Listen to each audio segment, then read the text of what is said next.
How does one describe Artemis Fowl?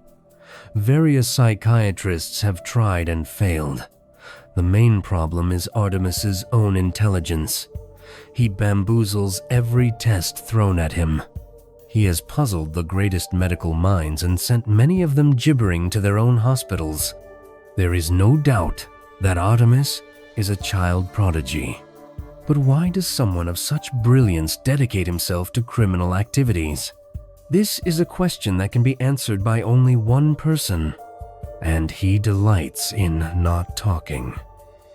Perhaps the best way to create an accurate picture of Artemis is to tell the by now famous account of his first villainous venture.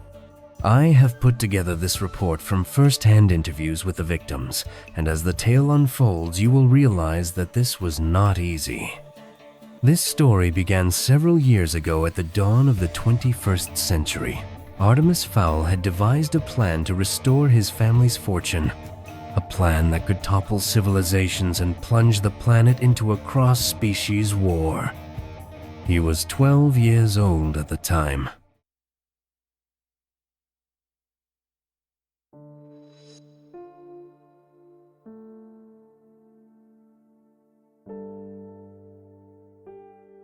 In 2001, a book arrived that felt different, smarter, meaner, sharper.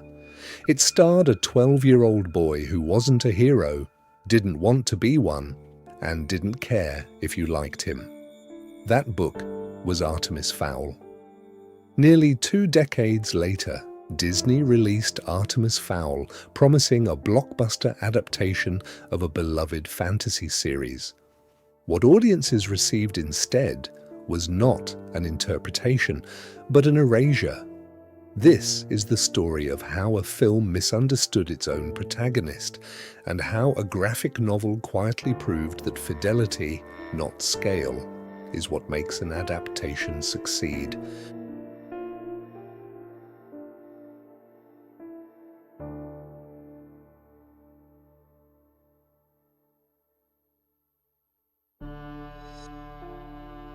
At its core, Artemis Fowl is not a children's adventure story.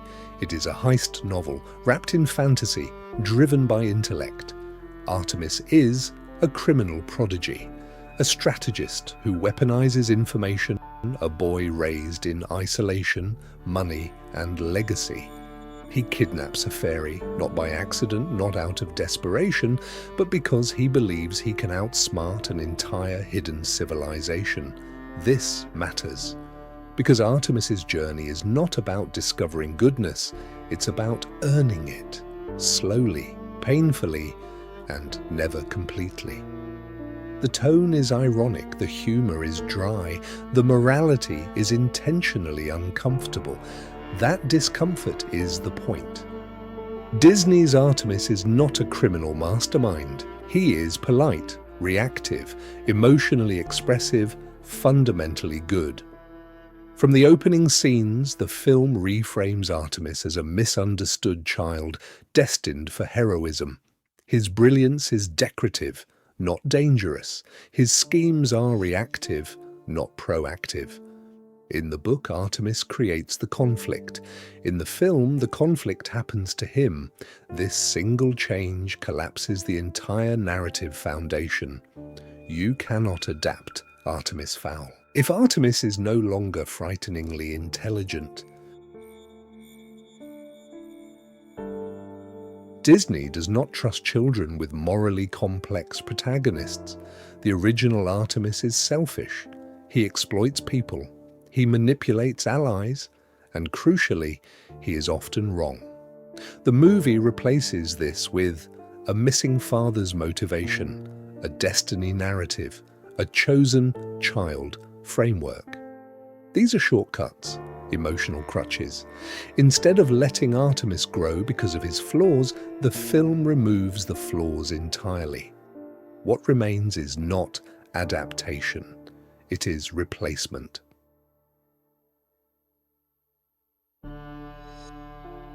The first Artemis Fowl book is structurally elegant.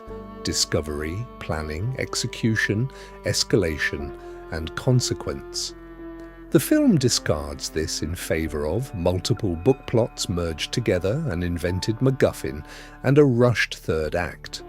By pulling story elements from later novels, the movie destroys pacing, stakes, and logic. The original story is a chess match. The movie becomes a highlight reel, and without structure, intelligence becomes noise. One of the most baffling choices is turning mulch into a narrator. In the book, information is revealed through strategy, observation, inference. In the film, it's explained directly to the audience. This eliminates mystery. It insults the viewer's intelligence. It transforms a story about cleverness into a lecture about law.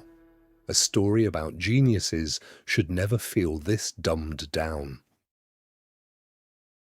Butler, once a silent, intimidating guardian, becomes emotionally verbose. Foley loses his sharp, cynical edge. Holly Short's competence is reduced to plot convenience. In the novel, these characters push back against Artemis.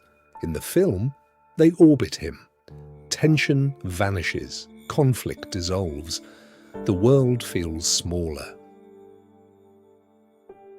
Now contrast this with Artemis Fowl, the graphic novel, adapted with direct involvement from Eoin Colfer.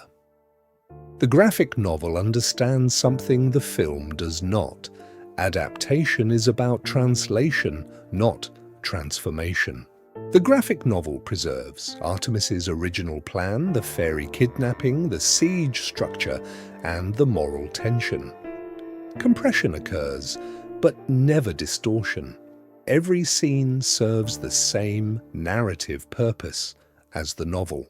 This Artemis is still manipulative, still arrogant, still unsettling. Readers are not asked to like him, only to understand him. That distinction is everything. The graphic novel uses visuals to communicate complexity, fairy technology, hierarchy, and magic rules. No narration dumps, no hand-holding, just storytelling. The Disney film asks, how do we make this accessible to everyone? The graphic novel asks, how do we preserve what made this special? Only one of those questions leads to a meaningful adaptation.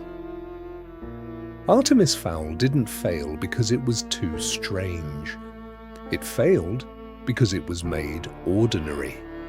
The graphic novel proves that when creators trust the material, trust the audience, and trust intelligence over spectacle, adaptation doesn't diminish a story. It amplifies it.